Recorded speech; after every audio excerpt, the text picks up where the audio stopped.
দেখো জামাতের চেয়ে মিথ্যা বলার লোক গোটা দুনিয়ার মধ্যে দ্বিতীয় আছে বলে আমার মনে হয় না। বলতে পারি কেন? আচ্ছা বলো তো, যখন আমরা জোটে ছিলাম নির্বাচনের জোটে ছিলাম, এখনো সিট ভাগ হয়।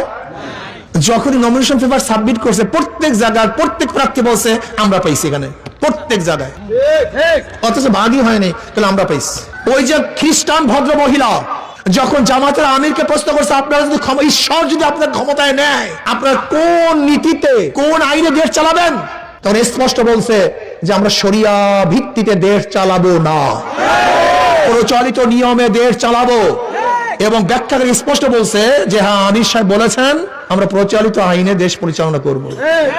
যদি প্রচলিত নিয়মেই দেশ পরিচালিত করি, তাহলে আওয়ামী লীগ দোষটা কি করছে? বিএনপির দোষটা কি?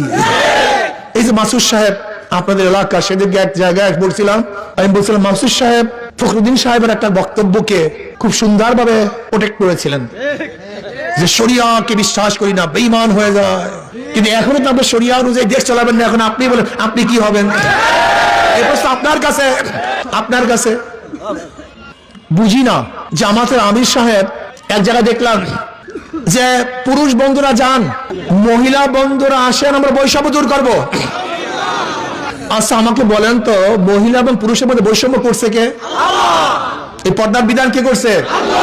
এখন আমরা যদি বলি বৈষম্য দূর করবো, আসেন, ইমানের অবস্থা কি আমি জানি না। এই মুফতিয়ানে কেরাম আছেন, আপনার ফতুয়া দেবেন আমি জানি না, কিন্তু